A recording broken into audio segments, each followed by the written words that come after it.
El joven obedeció y emitió sonidos vibrantes y prolongados del instrumento. Escuchamos curiosos e interesados. Después de unos minutos, un murmullo sordo se escuchó a nuestro alrededor, raspaduras, silbidos y gruñidos resonaron. Inmediatamente, un verdadero ejército de ratas, lagartos, sapos, etc., emergió de todos los rincones del antiguo subsuelo, corriendo salvajemente y como impulsados por una extraña fuerza. Todos retrocedimos con gritos de terror. Inmediatamente Aarón arrojó las raíces a las brasas, y en cuanto el humo denso y aromático llegó a los animales, se replegaron y desaparecieron en sus madrigueras subterráneas. Ahora esto es lo que debes hacer, dijo Moisés. Aarón distribuirá a cada uno de los ancianos una cantidad de estas flautas, raíces y granos, cuyo uso le indicaré. A cada uno le toca encomendar las flautas a personas devotas, que están al servicio de las casas egipcias de Tanis, del campo y de las ciudades aledañas, lo más alejadas posible. Esta gente tendrá que esconderse en los desvanes de las casas, templos y palacios, sin exceptuar siquiera el de Faraón. Tan pronto como aparezcan los animales, tírales trozos de carne empapados en un líquido preparado con las semillas que mencioné. Una vez atraídos fuera de sus escondites, excitados y sucios, se extenderán por todas partes, devorando todo a su paso. Cada noche se renovará el proceso para mantener la continuidad de la invasión. En las orillas de lagos, canales y pantanos, se colocarán otros músicos, echándoles un polvo que les será dado. Usarán suavemente las flautas para atraer lagartos, ranas, etc. al continente. Para que nuestro pueblo esté libre de esta calamidad, Jehová manda a las jóvenes y señoras de Israel que mantengan en sus casas y huertas estufas al rojo vivo, sembrando raíces en ellas, cuyo humo ahuyentará de sus tierras a todos los animales dañinos. Viviendas y patios. Todo debería estar listo en 3 días. Comenzaremos perturbando las nupcias de un rico egipcio, a las que Merneptah ha prometido asistir con su séquito. Lo entendí, y cuando estuvimos solos, le agradecí su atención. Sonrió con benevolencia, entregándome una flauta y una caja de raíces y granos. Tú mismo, hijo, perturbarás el matrimonio de la ingrata Esmaragda, arruinarás esta espléndida fiesta que Faraón y los grandes de la corte deben honrar con su presencia. Es cierto, prosiguió, que el miedo y el horror harán olvidar al villano Radames los madrigales que prepara para su bella novia. Le di las gracias calurosamente, y la perspectiva de la venganza fue un bálsamo para mi corazón celoso. Hice un esfuerzo por comer y dormir para estar fuerte al día siguiente. Por fin llegó el día de la boda de Esmaragda, tan doloroso para mí. A la hora señalada fui, seguido de un esclavo hebreo, al palacio de Mena. Allí reinaba una extraordinaria animación, patios, salones y escaleras, llenos de esclavos y sirvientes, unos ponían flores por doquier, otros llevaban cestas de frutas y dulces, o platos de manjares y ánforas de vino. En los patios exteriores se extendían inmensas mesas para el disfrute del pueblo y de los indigentes, como era costumbre. El servicio fue supervisado por mayordomos armados con un bastón. Nadie se fijó en mí y en mi acompañante, así que nos colamos sin dificultad en la bodega, cuyas puertas estaban abiertas para facilitar el disfrute del vino. Nos acomodamos bien al fondo, detrás de enormes ánforas. Apenas nos instalamos, el clamor popular, seguido del choque de las armas, anunciaba la llegada de Merneptah. Ante esto, los rumores de la fiesta se extendieron por todo el palacio, cantos, música, ruido de vajilla, de vasos, llegaban vagamente a mi refugio. Era hora de actuar. Salí del refugio y tomando pedazos de carne empapados en el líquido preparado, con olor activo, de la bolsa de mi compañero, abrí las puertas de los compartimentos adyacentes y subí a un ataúd vacío, junto con el esclavo, tocando la melodía prescrita. Un ruido sordo me anunció de inmediato la aproximación del enemigo, y de las profundidades una masa de bestias repugnantes surgió en un torrente negro. Les arrojé la carne y ellos, como enfurecidos, salieron corriendo.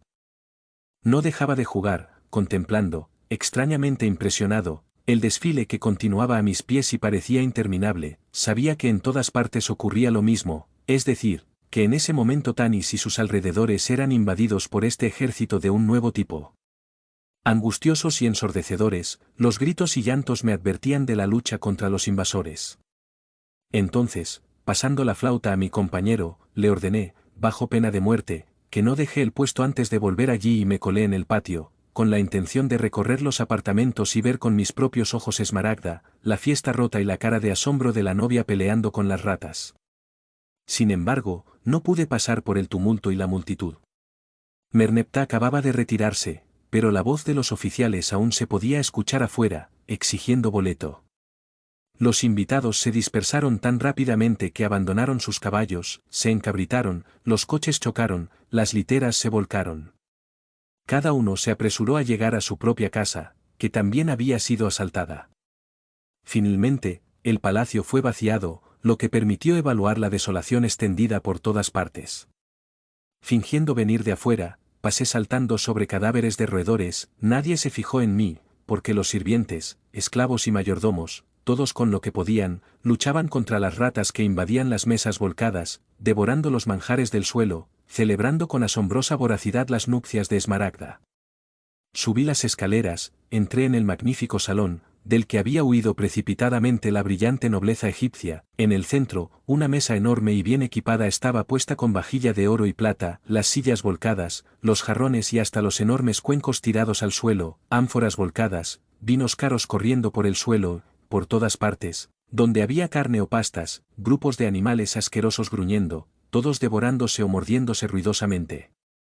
Los sirvientes ocupados corrían gritando y gesticulando, sin saber qué hacer. De repente, una idea me rompió el corazón: si encontrara a Radames abrazando a su joven esposa, defendiéndola de los hambrientos agresores y ella, correspondiéndole así con amor. Con los puños apretados, mi mirada, temerosa pero ávida, recorrió la habitación, fijándose, con admiración, en Radames, quien, de pie sobre un aparador, pálido, con un aspecto horrible, empuñaba su espada sin cesar y lanzaba maldiciones para llamar a los esclavos y al orden. Los cercaron y defendieron con sus palos. Sus ojos, confundidos, no se volvieron hacia la mujer que le había confiado la vida. Una amarga satisfacción brotó de mi alma. A mí, que la habría protegido y custodiado, ella me repelería con dureza, para elegir a ese cobarde egoísta. En ese mismo momento vi a Esmaragda de pie contra la pared al otro lado de la habitación. Lucía maravillosa con un vestido blanco, bordado en plata, abrochado al costado con un cinturón rubí, un gran collar y brazaletes de gemas brillantes adornaban su cuello y brazos. Su rostro estaba tan pálido como la muerte, pero no era miedo lo que mostraba en su rostro de mármol, sino ira y desprecio. Con los labios fruncidos y los ojos llameantes, miró a su marido, preocupada por su propia defensa, se olvidó del resto, sin ver siquiera a la vieja nodriza que, acuclillada a su lado, trataba de defenderla valerosamente, abatiendo ratones y ratas. Cruzándome de brazos, me acerqué y dije con ironía: Esmaragda, no sé si puedo felicitarte por tu elección. Para un recién casado, veo que el preferido cuida más su defensa propia. Conozco a alguien a quien has ofendido y cruelmente rechazado, y que, sin embargo, te consideraría mejor en esa coyuntura, por su estima. Al verme y oírme, gritó, me miró con expresión de odio y dijo con disgusto: Pineas, te equivocas, no era Radames a quien yo prefería, eres equivalente. Mi corazón pertenece a una tercera persona, a quien no puedo amar abiertamente. Si crees que este disturbio, en la fiesta de mis nupcias, me molestó, estás completamente equivocado.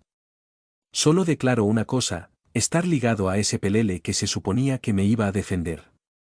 Si las ratas se lo comieran, agradecería a los dioses por enviarlas. Atónito por lo que escuché, advertí: si nos estimas de la misma manera, dijo, ¿por qué consentiste en casarte con él? ¿Por qué elegiste a Radames? Yo fui el primero en ofrecerte mi corazón. Su rostro adquirió una expresión dura y cruel. Primero, respondió, porque Mena le había prometido mi mano, pero, principalmente, porque es el conductor del carro del faraón, viste un uniforme brillante y ocupa un cargo en la corte. No tienes nada, ni función, ni uniforme que llevar y, además, pasas por hechicero. Se detuvo, dando un grito, porque una rata enorme se había subido a su ropa. Cogí al animal por la cola. Te agradezco, Pineas, ahora dame un placer. Una sonrisa desdeñosa baja por sus labios arroja este delicado animal en la cara de Radames.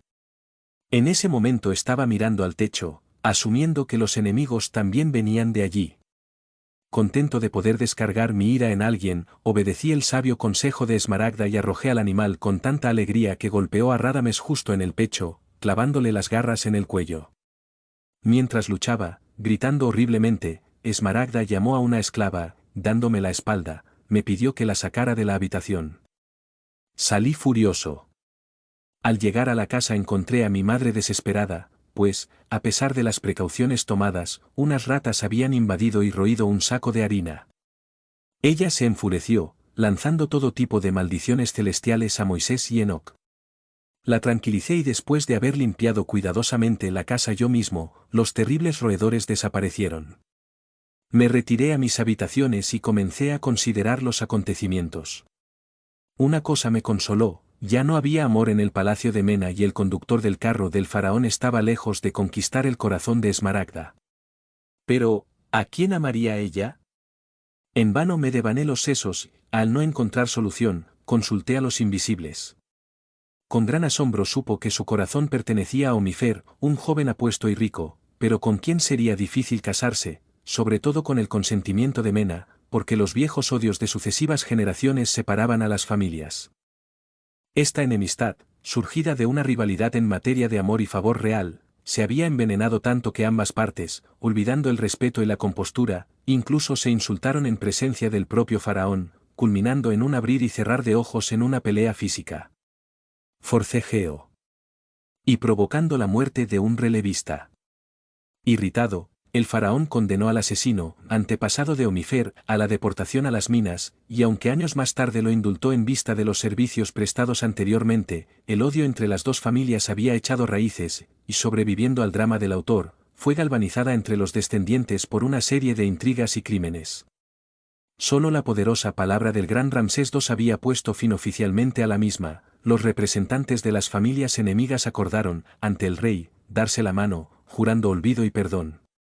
Ya imposible abiertamente, la enemistad, las relaciones se cubrieron de gris, se saludaban en público, se visitaban ceremoniosamente, pero cualquier conexión de sangre se consideraba indigna de ambas partes. Además, el padre de Omifer, incumpliendo su compromiso con el rebaño egipcio, se había casado con una hermosa esclava prisionera de guerra, hiriendo así muchas sensibilidades. El hijo se había dedicado por completo a la administración de las extensas propiedades que poseía y no tenía ningún cargo, ni en la corte ni en el ejército, había comenzado a frecuentar el palacio de Mena hace aproximadamente un año. El hermano de Esmaragda facilitó estas visitas por las razones que acabamos de mencionar, pero no le gustaba Omifer y, es cierto, nunca aceptaría un matrimonio, sino que usaría todos los medios para impedirlo. De todos modos, la amada de Esmaragda también estaba, como yo, en ese momento, experimentando las mismas torturas de los celos, y esta idea fue un alivio para mi corazón herido. En los días que siguieron, salí un rato, pero supe por Enoc que el pueblo, asustado, ya le había rogado al faraón que dejara ir a los hebreos. Merneptah, aunque inquieta, se resistió, había convocado a unos sabios, cuando el azar desbarató el plan, favoreciendo a los egipcios. Un oficial de la guardia, ese mismo Nechou, mi condiscípulo en Tebas, juzgando que la seguridad de las residencias judías era un misterio, forzó una de ellas, sorprendió a las mujeres allí, purificándola.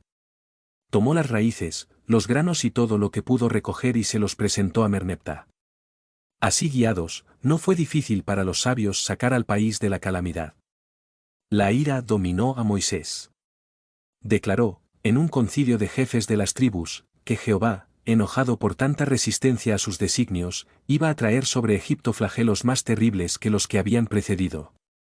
Hizo varios arreglos y me ordenó quedarme con Enoc con él. Tan pronto como estuvimos solos, nos condujo a un gran cobertizo de trigo, que en ese momento estaba vacío. La apertura del techo estaba cerrado por una cubierta de cuero y unas lámparas humeantes lo iluminaban. Obedeciendo su orden abrimos dos grandes sacos llenos de granos grises, los vertimos en largos canales de madera que contenían tierra mezclada con un polvo blanco. Entonces cubrimos el grano con estiércol sumergido en agua caliente, y Moisés extendió sus manos sobre los abrevaderos, proyectando en ellos una mirada de fuego, mientras pronunciaba palabras incomprensibles. Nos impidió salir. Enoc, de vez en cuando, humedecía el estiércol y yo ayudaba, Aarón estaba ausente. El movimiento comenzó a tomar forma en los abrevaderos al tercer día, luego hubo un crujido seguido de un susurro, que fue aumentando en intensidad, se levantaron espesas nubes negras, gritamos, pero Moisés destapó el techo y entonces vi que las nubes eran langostas que, atraídas por el aire fresco, salieron en tropel. Estaba impresionado. Sí, Moisés fue un gran mago. No puedo explicar cómo procedió, pero se distribuyeron bolsas similares en varias regiones y Aarón supervisó la distribución. Lo cierto es que aparecieron nubes de langostas que causaron gran devastación en el país. A pesar del descontento del pueblo, Faraón resistió y prolongó la situación, quizás en el momento de ceder, el azar le vino a favor. Se desató una tempestad providencial que se llevó todas las langostas y las arrojó al mar, donde desaparecieron. Entonces pensé que Jehová se estaba volviendo contra nosotros, pero su enviado no era un hombre que permitiera albergar tal duda, declaró, por tanto, a los ancianos, que el Eterno, en su bondad, había ahuyentado las langostas, conociendo la intención del faraón, de someterse, pero su falta de lealtad sería doblemente castigada. Un día, Moisés mandó que le trajeran animales de varias clases, caballo, burro, oveja, camello, vaca, etc., haciéndoles una incisión en cada uno con un cuchillo de piedra e introduciendo en la herida cierta sustancia sacada de un vaso. Luego los hizo arrestar, esa misma tarde estaban cubiertos de llagas. Me convencí de que habían sido acosados. Entonces Moisés les ordenó que trajeran grandes jarrones llenos de moscas vivas, que se arrojaban sobre los cadáveres y luego se iban volando, al mismo tiempo, se echaban pedazos de esta carne en todos los pozos y fuentes, donde los egipcios daban de beber a los animales, y se esperaba el resultado. La espera no fue larga. Al cabo de unos días, los clamores se alzaron por doquier anunciando la peste en los rebaños, amenazando con aniquilar la principal riqueza del país. Olvidé mencionar que había encontrado a un viejo camarada, Nechou, todavía en la casa del pobre Mena, que ahora estaba sirviendo como oficial en la guardia personal de Faraón. Solo me había visitado una vez, pero como no estaba contento con la naturaleza científica de mi trabajo, no volvió a buscarme. La peste que hirió su bolsillo, como tantas otras, le recordó mis conocimientos. Una mañana apareció, atormentándome para que le proporcionara una medicina capaz de salvar a sus rebaños. Me negué, naturalmente, para no traicionar a Moisés. Nechou estaba furioso. Me sorprendió mucho cuando reapareció horas después y renovó la orden. Ante mi negativa formal, dijo con una mirada extraña, no estoy solo, una ilustre egipcia me acompaña y viene a pedirte ayuda y auxilio. Le pregunté enojado, ¿una mujer? No sé quién tiene derecho a pedirme algo que, además, no puedo hacer. Esa era la respuesta que esperaba, dijo Nechou, y le voy a decir a la hermana de Mena que te niegas a recibirla. Una llama brilló en mi cerebro, Esmaragda se rindió. Corrí al patio, empujando a Nechou cuando salía, y vi a la joven sentada en la litera, rodeada de felpudos y cuidadosamente velada. La saludé con reverencia, la ayudé a bajar y la llevé a mi habitación.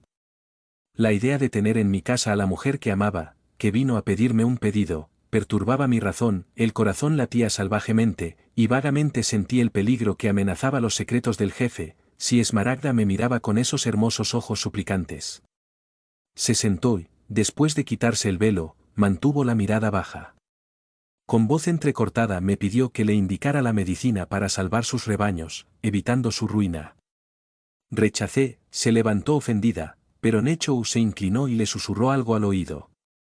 Entonces la vi sonrojarse, luego se volvió, tomó mi mano, se inclinó, casi tocando mi hermoso rostro ansioso, y me pidió con vehemencia que le otorgara la medicina salvadora. Me quedé en silencio, fascinado, y escuché más su música vocal que las palabras mismas, aspirando voluptuosamente el perfume que acariciaba mis mejillas. Una alegría mezclada con amargura estrujó mi corazón, como para aplastarlo. Ahora tenía ansias de apoderarme de él, ahora de repeler al traidor que, conociendo mi debilidad, quería dominarme y no sabía, además, que era en favor de Omifer que se entregaría. Una idea luminosa me aclaró de pronto. Esmaragda, dijo, abusas de tu fascinación por mí, pero solo te responderé a cambio de 3 besos. Temblando de orgullo e ira, se negó y, sin responder, se dirigió a la puerta. Por segunda vez, Nechou la detuvo de la mano y dijo algo, naturalmente alguna palabra mágica, porque Esmaragda se detuvo, y volviéndose hacia mí, pálida como un cadáver y más hermosa que nunca, dijo en voz baja, acepto. Borracho, olvidándome de todo, la apreté entre mis brazos y besé apasionadamente sus labios helados, cosa que ella no me rechazó. Entonces le di las fórmulas para garantizar los animales aún no afectados y ella, cuidándose, se fue. Más tarde, Enoch vino a mí y me dijo que al día siguiente, en la tarde, habría una reunión de todos los jefes en su casita en las afueras. Debemos hacer todos los arreglos para la partida del pueblo de Israel, todo debía estar listo para el momento en que Faraón consintiese. Ya no cabía duda de que finalmente cedería definitivamente, porque, según todos los vaticinios, la peste tan hábilmente esparcida por los rebaños, contaminaría también al pueblo. Todo favorecía este contagio, el calor abrasador, el aire infectado con los miasmas deletéreos de los miles de animales muertos, y, en cuanto la muerte comenzó a cobrarse vidas humanas, Merneptah debía sumarse a la causa de tal calamidad. Enoch recomendó puntualidad. Cuando cayó la noche, fui al lugar señalado, encontrando allí ya reunidos a los jefes de las tribus, la mayoría de ellos ancianos de venerable apariencia. Hubo poca conversación y casi todos estaban aprensivos. Moisés no tardó en llegar, acompañado de Aarón, ocupó la silla más alta. Mientras se servían los refrigerios, no podía apartar los ojos de nuestro peligroso jefe a quien, en mi corazón, temía, su semblante austero denotaba una resolución inquebrantable, y su mirada brillaba con audacia e inteligencia, tenía la convicción de que sería un éxito. Después de vaciar la última copa, el profeta se levantó y dijo: Se acerca el momento de la liberación, hermanos, porque la peste que asola los rebaños egipcios pronto asolará también a las familias, sin ejecutar el palacio del indigno faraón que se atreve a resistir la voluntad de Jehová, aunque ve que el látigo del Eterno duele sin compasión su pueblo azotado. Pero cuando la enfermedad y la muerte entren en el hogar, entonces temblará, y el pueblo escogido de Dios dejará esta tierra de esclavitud para fundar un nuevo reino. Todo debe estar listo para cuando yo dé la señal de comenzar, jefes de las 12 tribus de Israel, oíd, pues, los mandamientos que Jehová os da por mi boca.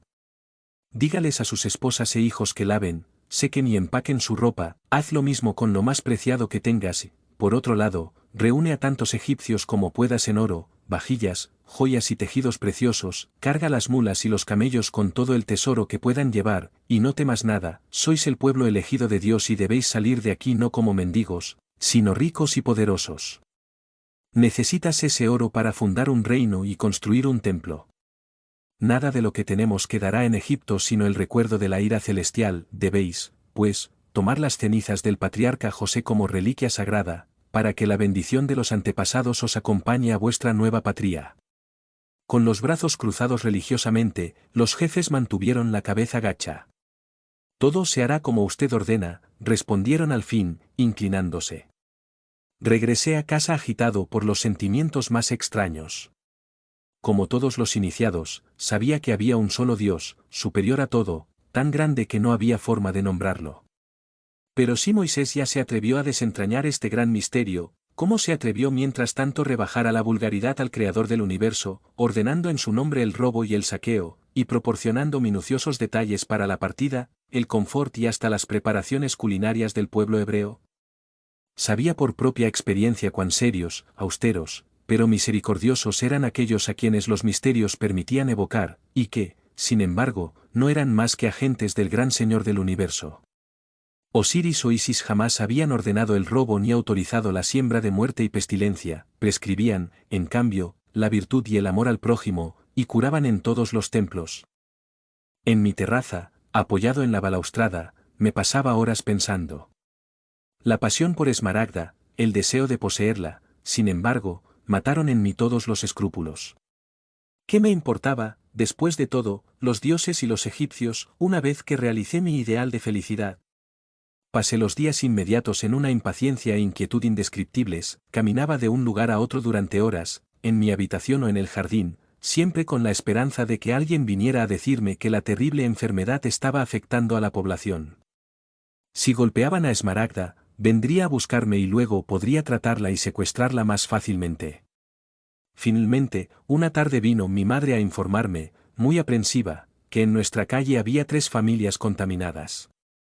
En la noche, estaba por salir a dar un paseo por la ciudad, cuando 2 hombres pálidos y asombrados invadieron mi cuarto, uno era Nechou y en el otro reconocí, asombrado, Pomifer. Pines, exclamó Nekao, apretándome la mano, hazme un favor que nos haga esclavos tuyos de por vida, salva a mi hermana Ilsiris, azotada por la peste, así como a Esmaragda, por quien Omifer viene a implorar tu ayuda. Eres demasiado sabio para no ignorar un recurso de ahorro. Por un momento dudé, ¿qué me importaba la muerte de la hermana de Nechou? Sin embargo, al negarse a ayudarlo, no pudo ayudar a Esmaragda. Terminé accediendo y le di a Nechou las medicinas y recetas necesarias. Ordenándole urgencia, se apresuró y me dejó con Omifer. Disimulando la ira y los celos que me inspiraba el apuesto joven, su amado, lo miré con desdén y frialdad. ¿Quién eres tú?, le pregunté, ¿y en qué capacidad intercedes por la vida de Esmaragda? Radames te envió. Se cruzó de brazos y una amarga sonrisa curvó sus labios. Amo a Esmaragda, que por el momento no se abriga en su casa, porque su marido, horrorizado y acobardado, al verla contaminada por la peste, la despide. Tengo en mi casa a la enferma, que era querido para mí en los tiempos saludables y felices. Pineas, a ti, que eres un mago poderoso y un médico competente, vengo a pedir ayuda, arbitra el precio que creas conveniente. De buena gana daré 10 camellos cargados de tesoros por la salvación de la mujer amada. Comprendí que Omifer estaba ignorando mi pasión, de lo contrario no me habría confiado el paciente. Entonces respondí, fingiendo indiferencia, bueno, acepto la propuesta. Envíame los 10 camellos y yo me ocuparé de Esmaragda. Pero solo seré responsable de tu vida si te mantengo aquí conmigo, para seguir la marcha de la enfermedad día y noche. La traeré, si juras salvarla, gritó Omifer, con los ojos brillantes. Juro conservarla y tratarla como si fuera tú, respondí, con el corazón palpitante de alegría.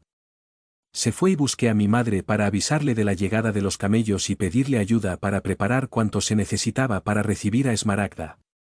Ante la noticia de tan inesperada fortuna, Hermosa no pudo contenerse. Finalmente, Pineas, exclamó, tu ciencia nos aporta algo y me compensa un poco por el enorme cuidado y gasto en que he incurrido en tu educación. Cuando terminábamos los preparativos, llegó el cortejo. Esmaragda, protegida y envuelta en un edredón de seda, yacía en una litera llevada por esclavos. Omifer la acompañó, trayendo consigo a una solterona.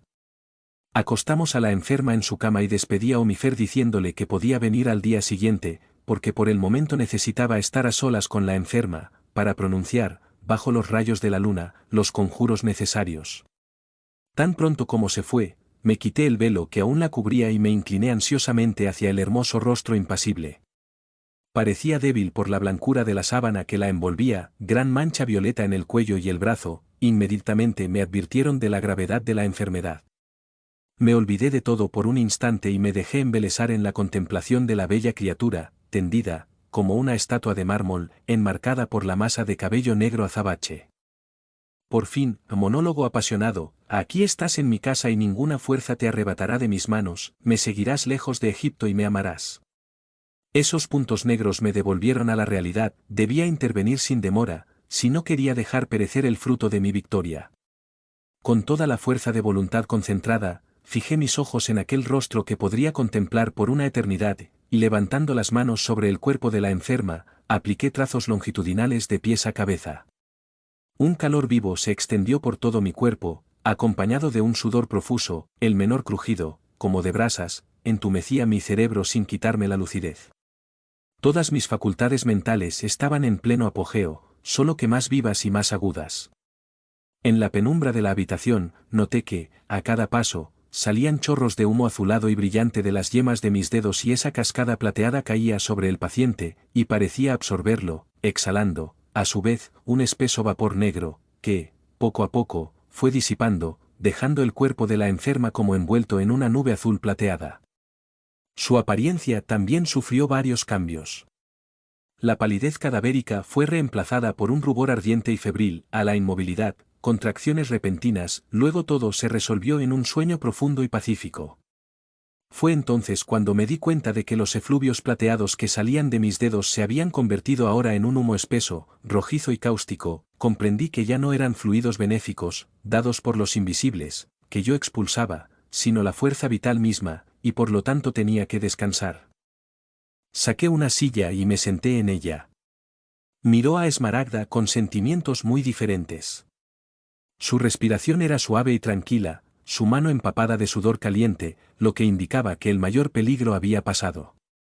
Sin embargo, no deseaba guardarlo para Omifero Radames, mis puños se apretaron de rabia ante el recuerdo de este último, la suerte le había conferido una fortuna con esta mujer, y la había expulsado de su propia casa, exponiéndola a la caridad pública. A mí, ella había preferido a este egoísta, desagradecido, insensible al amor o a los celos y que la había dejado, asqueado y horrorizado. No la hubiera cuidado ni un momento, su mano no le había dado ni una gota de agua y hubiera muerto abandonada si Omifer y yo no la hubiésemos ayudado.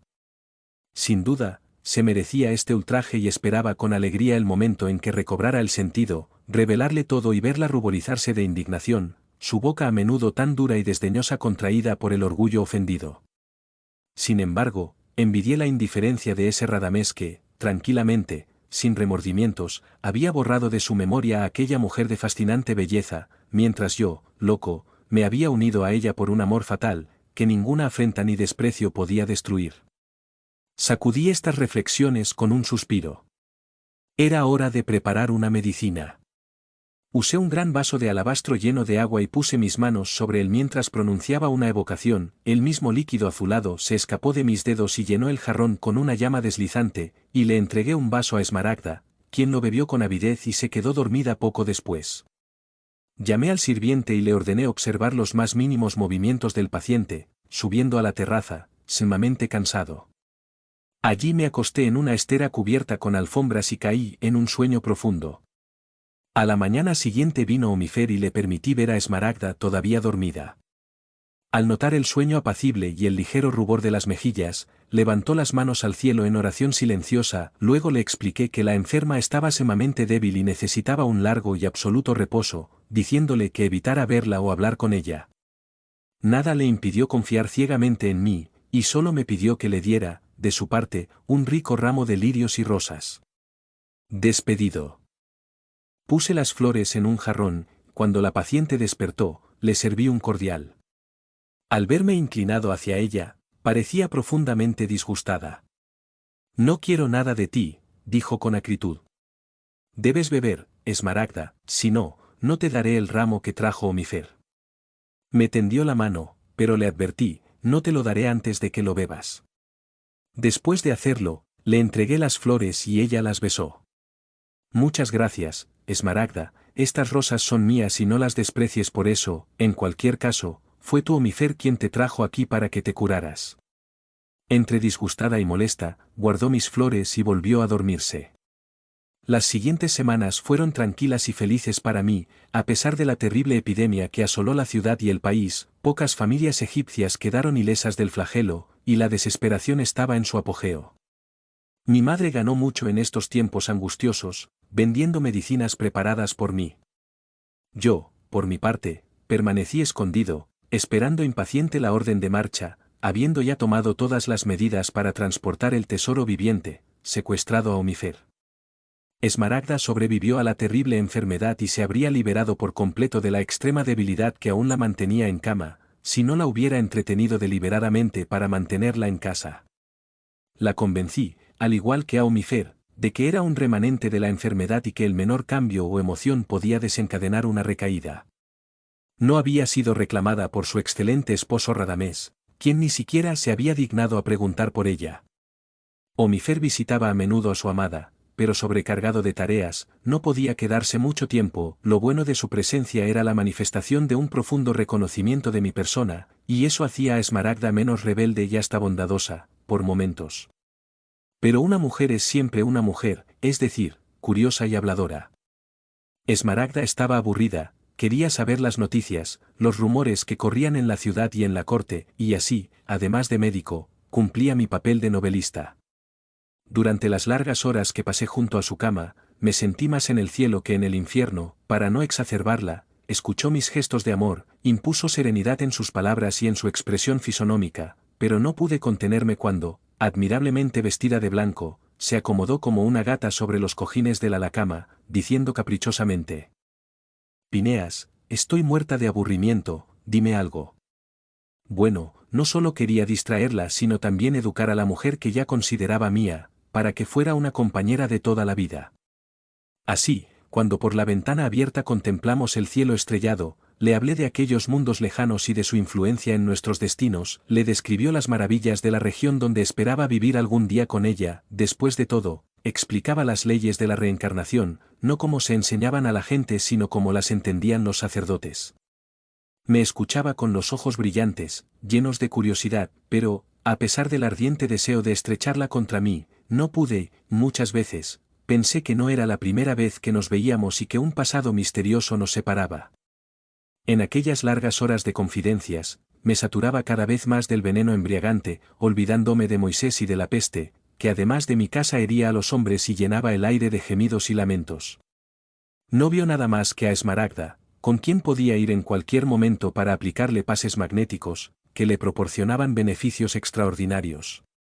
Ocurrió un accidente más grave, cuando Necao me llamó para unirme a Seti, hijo del faraón, que también estaba infectado. Lo curé y recibí una verdadera recompensa. También traté con éxito a algunos de los parientes del rey, porque quería ser rico, para rodear a Esmaragda con todo el lujo al que estaba acostumbrada. En todo momento esperábamos la orden de marchar, pero Merneptah se mantuvo firme. Luchando heroicamente contra la epidemia dentro de su propio palacio, aún sabía cómo calmar y persuadir a la gente. Los egipcios toleraban a todos los pacientes y a los hebreos no se les permitía salir. Al principio, Moisés, exasperado por esta resistencia, se había vuelto sombrío y parecía estar planeando una decisión heroica. Enoc me confesó que aún existía el temor de un terrible huracán, cuya proximidad preveía el profeta, que sin embargo, si el pueblo no se intimidaba con este nuevo castigo divino, se preparaba algo extraordinario, cuyos detalles solo me daría en los últimos momentos. Tuve que ir a casa de Enoc por negocios, el calor era insoportable, el suelo de pera y el pavimento parecían irradiar fuego, llegué allí exhausto y, apenas me hube consolado, mi padre me dijo que una tormenta horrible azotaba el desierto y nubes oscuras y amenazantes se acumulaban en el horizonte. Decidí regresar a toda prisa, sabiendo que Esmaragda estaba sola y moriría de miedo si desatara el ciclón predicho por Moisés. Monté en mi caballo, pero apenas había llegado a las puertas de la ciudad cuando el viento comenzó a aullar y la arena se levantó en remolinos, cegándome a mí y a la montura, que se negaba a continuar. El viento aullaba, doblando y quebrando palmeras, las aguas del Nilo subieron, levantándose en olas marrones, azotando los barcos como cáscaras de nuez y sumergiendo las pequeñas embarcaciones. Me vi obligado a abandonar al animal, que corcoveaba salvajemente, amenazando con desmontar, busqué refugio bajo las columnatas del templo. El cielo, de color verdoso, rápidamente se volvió negro, relámpagos y relámpagos atravesaron el cielo en todas direcciones, seguidos de estruendos que parecían sacudir la tierra. El recuerdo de Esmaragda me sacó inmediatamente del refugio temporal, mi madre estaba demasiado asustada para hacerle compañía, y mucho menos para confiar en los esclavos. Encomendándome a los dioses, emprendí el regreso a casa, tropezando en la oscuridad casi total, cegado por la arena, derribado varias veces por el viento, medio sordo, y finalmente llegué. Encontré a mi madre tirada en el suelo, con la cabeza tapada para no ver los relámpagos, gritando de terror en un cuarto que servía de sala, a su alrededor, esclavos y sirvientes yacían en cuclillas, mudos, imbéciles. Sin detenerme, corrí a mis habitaciones. Estaba completamente oscuro, pero en un relámpago vi a Esmaragda arrodillada junto a la cama, con la cabeza enterrada en las almohadas y el cabello despeinado. Me incliné llamándola por su nombre. Se puso en pie de un salto, con el rostro tenso por el terror, los labios entreabiertos, la mirada fija, luego se arrojó a mis brazos y escondió su rostro en mi pecho, todo su cuerpo temblaba, su corazón latía con fuerza como si fuera a estallar, y sus pequeños y helados dedos me agarraban convulsivamente. Me asusté, pues tal excitación nerviosa podía ser perjudicial para su delicado organismo, aún debilitado por su reciente enfermedad. Puse mis brazos alrededor de su cintura y la hice sentarse a mi lado en la cama, tratando de calmarla con sugerencias y consejos. Nada respondió. Me quedé en silencio, presionando mis labios en su cabello opulento y fragante. Lo que experimentó entonces fue indescriptible, la pasión me alucinaba, ya no notaba relámpagos y relámpagos, el ruido del granizo espeso y el zumbido del huracán. En el caos de los elementos rebeldes, solo soñaba con una larga existencia en la tierra prometida. No te dejaré con Omifer, murmuré para mis adentros, te olvidarás y acabarás queriéndome, viviendo feliz en un castillo que te ofrezco. En lugar de tener que devolverte a él, preferiría perecer contigo en este cataclismo o verte morir. No sabía que aquella criatura pálida y débil, que desplomada en mis brazos se estremecía con cada estruendo, me preparaba un infierno de celos y de odio en el futuro, y que el destino implacable dejaría a mi pobre corazón nada más que el contemplación de su cuerpo inerte. Pasaron las horas y la tormenta aumentó en lugar de disminuir, y cuando el reloj de arena anunció que hacía mucho que amanecía, Esmaragda se durmió, vencida por el cansancio. La acosté en la cama, la tapé, inclinándome sobre ella, soñé el futuro y disfruté de las primicias del paraíso. Cuando volvió a abrir sus grandes ojos negros, la violencia de la tormenta se había calmado un poco, el trueno estaba más espaciado, pero aún así me apretaba la mano con nerviosismo. Quería acercarla a su pecho, mostrarle que no estaba sola y que era amada y protegida. Me contuve, pero no pude callarme del todo, en ese momento en que mi corazón se desbordaba. ¿Despierto? Le dije, inclinándome, calma estos miedos, acordaos de los misterios de que os hablé, ese Dios único y poderoso que dirige el universo, admira, en este desorden de la naturaleza, la emanación de un poder ante el cual el poder del faraón no representa más que el frágil tallo de una planta. Un relámpago en ese momento iluminó toda la casa, se estremeció y cerró los ojos. Esmaragda, no tiembles, esa luz brillante que cruza el cielo con la velocidad del pensamiento, es fuego de la misma esencia que nuestro espíritu, y cuando dejemos el cuerpo, así atravesaremos el espacio. Hablé durante mucho tiempo, como nunca antes había hablado, y si no eran palabras de amor, era el amor el que las dictaba y el deseo de calmarla era tal.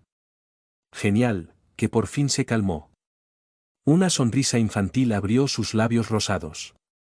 La naturaleza por fin se calmó, pero la tormenta parecía haberse concentrado en la frente de Moisés, sus ojos brillaron como relámpagos, y una expresión de resolución cruel apretó su boca, sabía que se estaban preparando hechos serios. Enoch no me había revelado ningún detalle, solo me recomendó que estuviera listo para partir, porque esta vez el consentimiento de Merneptah para la liberación del pueblo de Dios era seguro. Esa afirmación me bastó, y suspiré por el momento en que, fuera de Egipto, la posesión de Esmaragda estaría asegurada. Pasaron los días. Una mañana, de regreso de la ciudad, donde había ido a hacer algunas compras, cuando levanté la cortina de la habitación, presencié una escena que me tiró al suelo, sofocada por la ira y los celos. Con los puños apretados vi a Omifer arrodillado junto a la cama, ceñiendo a Esmaragda por la cintura. Ella, pegada a su cuello, con los brazos cubiertos de pulseras, sonrojada y radiante, escuchó embelesado lo que le susurraba el elegido. No vieron mi llegada. Ingrato, pensé, estremeciéndome. Tú amas ese hermoso rostro insignificante y no concedes una mirada a quien te velaba, te curaba y te guardaba de noche y de día.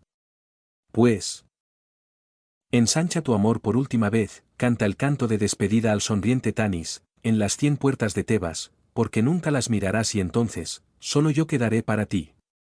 Comprendí, a pesar de los tumultuosos sentimientos que me agitaban, que si Omifer sospechaba traición, todas mis esperanzas se desvanecerían. Asumí una actitud tranquila, fingiendo entrar ruidosamente, exclamé, buenos días, Omifer, como puedes ver nuestra paciente está casi recuperada y tan hermosa como antes, unos días más de paciencia y podrás volver a nombrarla, si Radamés no reclama sus derechos.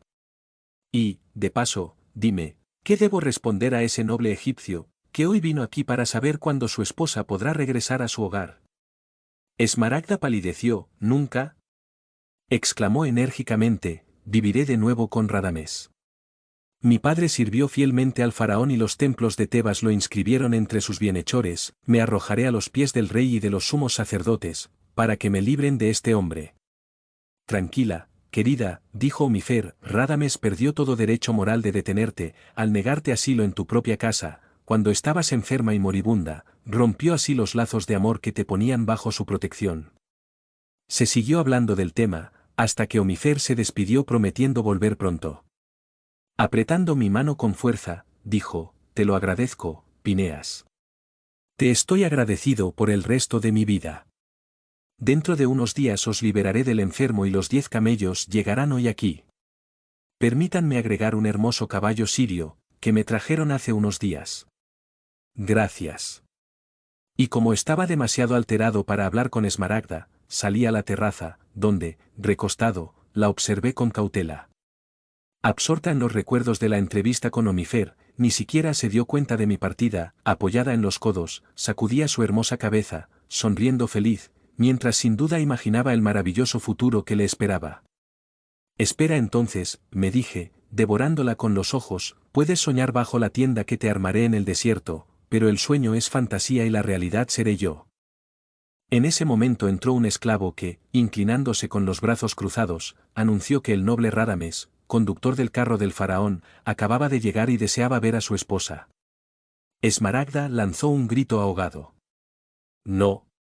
No. Dile que no quiero verlo. No me moví, curiosa por lo que podría pasar. La joven todavía estaba hablando cuando se corrió el telón y apareció Radames. Se detuvo un momento, sobresaltado y fascinado por la belleza de Esmaragda, a quien no había visto en muchas semanas y a quien pensó que era muy diferente. Su actitud, reservada y altanera, se transformó en una sonrisa de apasionada ternura. «Querida esposa», exclamó, quitándose el casco y la capa y extendiendo los brazos. «Aquí estoy. Gracias a los dioses, que te guardaron para tu fiel Radames que pasó días y noches en una desesperación sin nombre». Se levantó y, temblando, se apoyó en la mesa junto a la cama. Pálida, colérica, con los ojos llenos de desprecio, midió desdeñosamente a su marido, en la actitud de quien quiere derribarlo. Radames dejó sus brazos colgando hasta entonces. «Mi fiel Radames, te falta memoria», dijo por fin con mordaz ironía. «Olvidas que, cuando yo estaba enfermo de peste, me echaste de la casa, huyendo despavorido, temeroso de que mi aliento ensuciara el aire que tú respirabas, me negaste una habitación, olvidándote por completo de que está en mi casa y sobre mis propiedades, lo que mandéis. Mi enfermedad ha terminado y con ella tu reinado. Cuando regrese a mi palacio, ya no permitiré que nadie más administre allí. Por el momento, no puedo expulsarte, pero todos los tuyos, y aquí la voz se hizo imperiosa, deben salir de mi casa este mismo día. ¿Me entiendes? Solo que no te retendré, si deseas acompañar a tu madre y hermanas». El conductor del coche estaba lívido de rabia. «Olvidas con quién estás hablando», respondió, golpeando con el pie. «Yo soy tu esposo y señor, lo que tienes me pertenece. Ninguno de los míos saldrá del palacio, ¿me oyes? Veremos quién gana, y por ahora me acompañarás. ¿Crees que te dejaré, tan hermosa, a Omifer o incluso a Pineas el judío?» Rápidamente extendió la mano para agarrarla, pero salté entre ellos y empujé al conductor, sosteniendo a Esmaragda, quien, aún débil y nerviosa, se desmayó con un grito ahogado. La acosté en la cama, sentí sus manos heladas y su corazón, que palpitaba. «No importa tus últimos amores y cuidados», le dije, volviéndome hacia Radames. «Como médico y dueño de esta casa, les ordeno que se vayan, su esposa ha tenido una recaída y usted parece temerle a la enfermedad. Mi única intención era apartar al inoportuno que, con su brutalidad, me ayudó a retener a Esmaragda hasta el momento decisivo. No me equivoqué en el efecto de mis palabras, el valiente guerrero se escapó, sin siquiera mirar a su joven esposa desmayada. Al darme cuenta de que había olvidado su propio casco y capa, me reí con placer. Inmediatamente envié las piezas por un esclavo, las cuales fueron recibidas cuando se llevó el auto. Todavía estaba tratando de revivir a Esmaragda, cuando llegó Enoch, diciendo que tenía cosas serias y urgentes que confiarme. Tan pronto como la joven se despertó, sintiendo una gran debilidad, la acosté por medio de pases, y colocando a su lado a la fiel doncella, fui con Enoch a la casa contigua, donde vivía. «Pineas», dijo, cuando estuvimos solos, «debo informarte de grandes eventos en preparación. Jehová le ordenó a Moisés que matara a todos los egipcios primogénitos, desde Faraón hasta el trabajador más humilde. Dios protegerá a aquellos de nuestros hermanos, que ejecutarán este justo castigo sobre la terquedad de este pueblo rebelde». Para facilitar los asesinatos en el palacio real, el profeta corrompió a 2 oficiales de la guardia a precio de oro, uno es Radames, el conductor del carro del faraón, el otro es Sepnech, asistente de Seti, el heredero al trono. En la noche del quinto al sexto día, a partir de hoy, ambos estarán de guardia, y en esa ocasión, por lo tanto, todo debe estar listo para partir. Más tarde esa noche, una gran asamblea se reunirá en la casa de Abraham, de todos los ancianos de las tribus, jefes y ayudantes del profeta. No dejes de asistir. Al regresar a casa, estaba absorto en mis propios pensamientos desagradables. Si no amara con tanta locura a Esmaragda, ya me habría apartado de todo este asunto, que cada día se volvía más peligroso y escabroso. Si fracasaba la masacre, como había sucedido con las calamidades anteriores, y se descubría que yo, un egipcio, había estado involucrado en la conspiración de los hebreos, podía estar seguro de pudrirme en las minas o canteras de Etiopía. Pero el hecho es que ya estaba demasiado comprometido para dar marcha atrás, y una mirada a Esmaragda cambió todo el curso de mis pensamientos. Pensamientos. Por la noche fui a la casa del viejo Abrahao.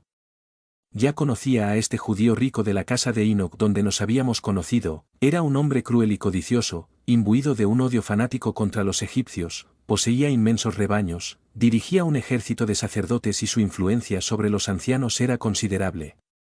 Al llegar estaban todos listos y pronto apareció Moisés seguido de Aarón y Josué, su rostro era austero, pálido, como perseguido por una nube tormentosa. Con los brazos cruzados sobre el pecho, dijo: ancianos y líderes del pueblo de Israel.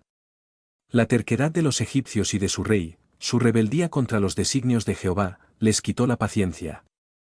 La resolución que te transmite a través de mí es terrible. En la noche del quinto al sexto día, a partir de hoy, todos los egipcios primogénitos deben morir. Padres de familia, escoged entre vuestros hijos a los más dignos de ser representantes del Eterno. El ángel del Señor guiará su brazo y los cubrirá con sus alas. Cuando hayan herido al enemigo, recogerán un poco de la sangre en el cuenco y con ello harán, en la puerta de su propia casa, al salir de ella, una cruz que dé fe del cumplimiento de la misión y del premio. De libertad. Todas las familias deben estar listas para ir, haciendo masa para panes sin levadura, el jefe de la casa luego derramará en esta masa la sangre traída en el cuenco, cada persona de la familia debe comer un pedazo de este pan, el resto se guardará para el futuro y se utilizará en cuotas, una vez al año, en memoria de tu milagrosa liberación del cautiverio egipcio.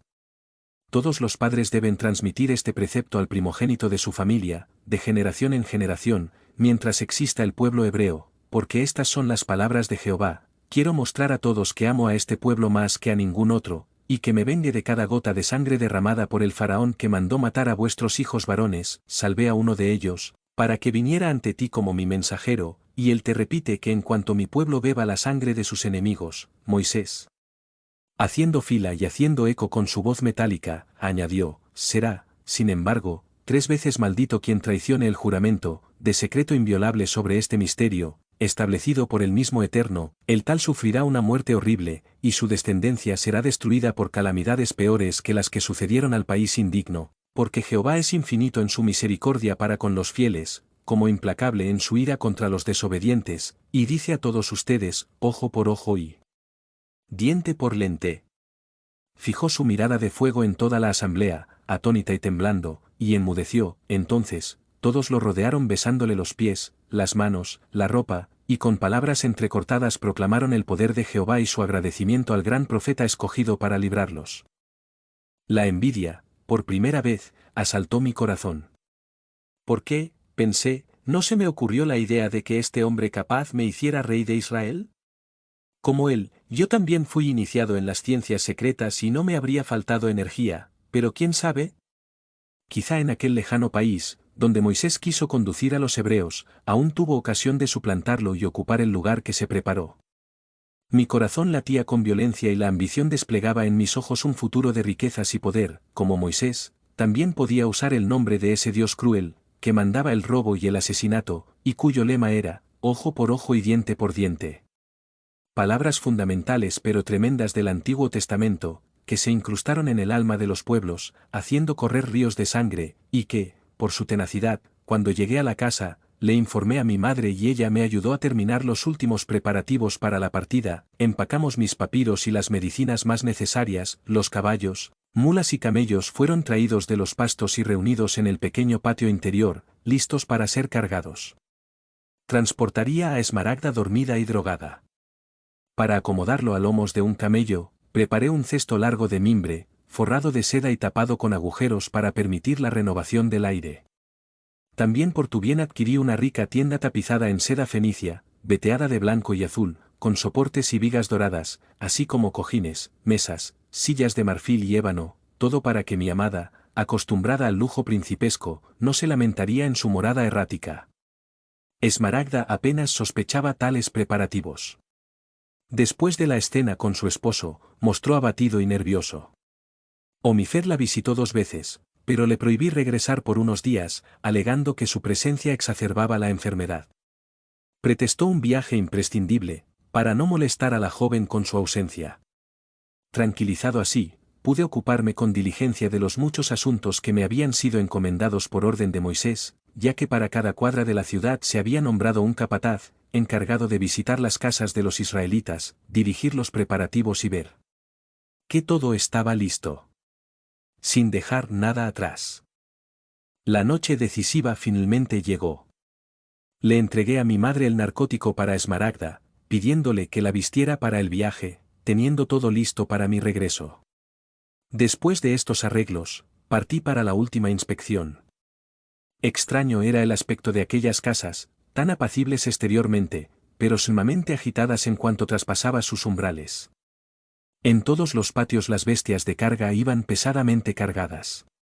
Las habitaciones vacías, pero toda la familia vestida con ropa nueva, los hombres, bastón en mano, se agrupaban alrededor de la mesa, donde había un cordero asado, fruta y vino, o cerveza, esperando a los comensales.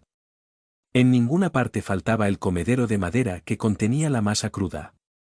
Todos estaban en silencio y la inquietud expectante se podía ver en sus rostros. Los ancianos, sobre todo, parecían desanimados, y entre las mujeres con sus hijos, sentadas sobre los bultos, observé a más de uno secándose lágrimas furtivas.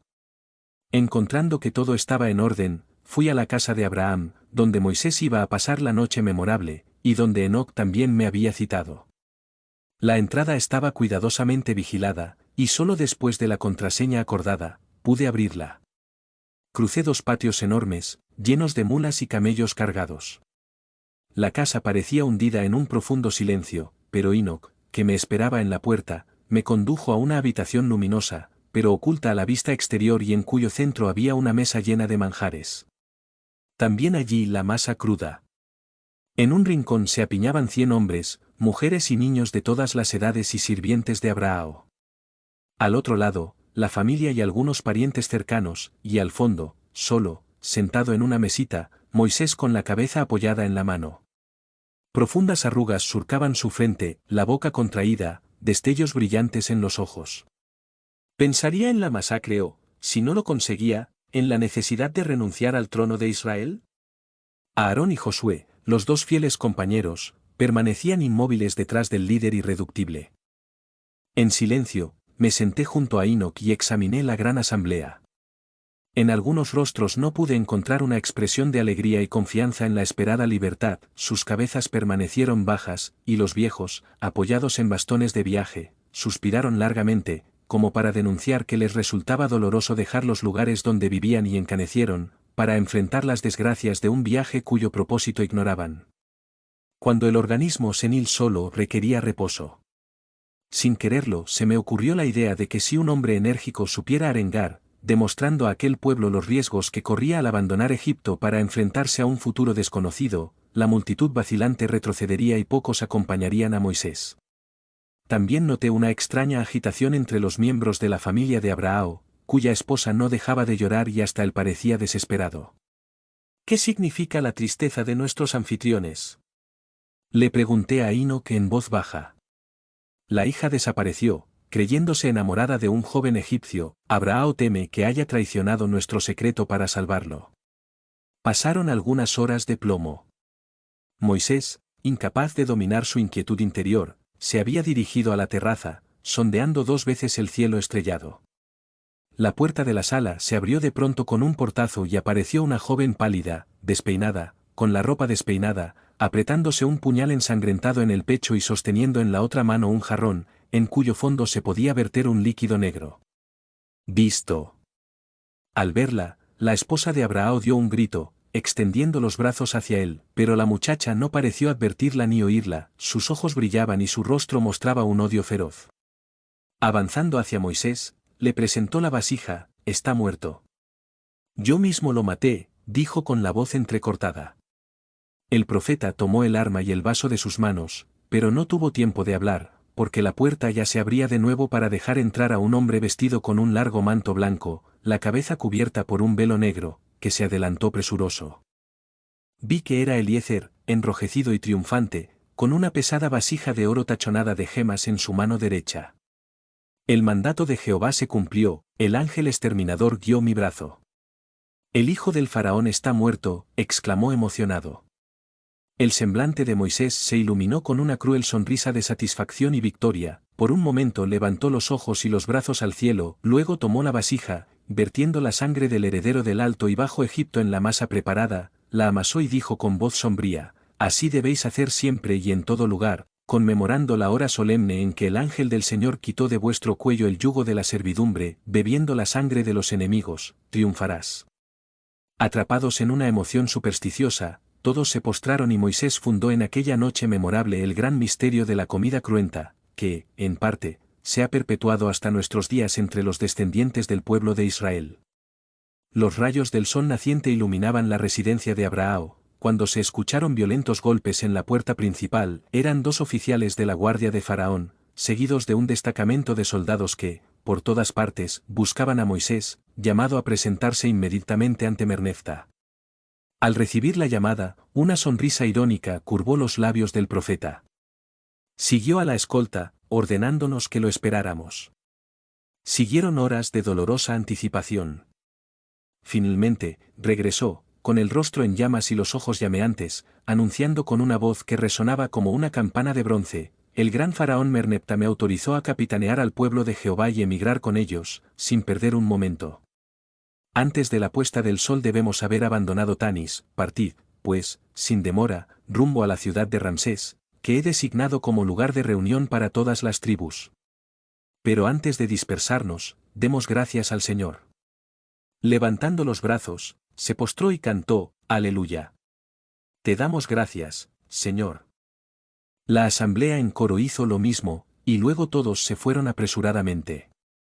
En las calles que atravesaba para llegar a la casa reinaba la mayor confusión, heraldos con largas tubas proclamaron la decisión de Merneptah, destacamentos de la policía egipcia circulaban por doquier para evitar sangrientos enfrentamientos entre el pueblo exasperado y los hebreos, que en compactas masas se agrupaban en las plazas con su equipaje, mientras los jefes organizaban las columnas para dirigirlos a las puertas de la ciudad. Inquieta y curiosa, mi madre me recibió anunciándome que, tal como le había recomendado, Esmaragda dormía en mi habitación. Le advertí que, a lo sumo, en 3 horas saldríamos de la casa, y con el corazón palpitante de alegría y triunfo, me dirigí al pabellón donde vivía. Finalmente alcanzó su objetivo, irse con la mujer que amaba, secuestrándola de su miserable esposo y devoto amante. A partir de entonces, solo me pertenecería a mí. Fui a la cama donde yacía Esmaragda, sumida en un sueño tan profundo que parecía muerta, que Hermosa la vistió de blanco y usó todas las joyas que Omifer había traído para distraerla. Creo que nunca me había visto tan hermosa. Con reverencia, besé sus manos, sus labios y su fragante cabello. Esta vez no pude repelerme con frases despreciables, luego, con cautela, la coloqué en la cesta, tapándola ligeramente y cerrando el precioso cofre de mis tesoros. Me disfracé con una barba para que no me reconocieran, y 2 horas después estaba montando el camello que llevaba a Esmaragda. Así que dejé la casa que me había visto nacer. Mi pequeña caravana se unió a una columna de hebreos que, paso a paso, se dirigía hacia una de las puertas de salida. Qué felices somos de no saber el futuro. Si hubiera podido prever lo que me esperaba, yo que por mujer traicionaría y abandonaría mi patria y mi religión, tal vez me hubiera retirado. No cuento la partida de mi ciudad, así como la de Ramsés, entre la multitud curiosa y rencorosa de egipcios, que se retorcían las manos con exasperación, o nos mostraban los puños cerrados, cubriéndolos de maldiciones. Finalmente llegamos al desierto y continuamos caminando libremente. El camino, sin embargo, era malo en estas áridas llanuras, bajo los abrasadores rayos del sol y en una arena abrasadora. Las mujeres y los niños fueron los que más sufrieron. Ya hubo quien se arrepintió de haber salido de Egipto, las chozas a la sombra de las palmeras, el agua clara de las fuentes y los baños refrescantes. Los murmullos aparecían aquí y allá, exigiendo descanso.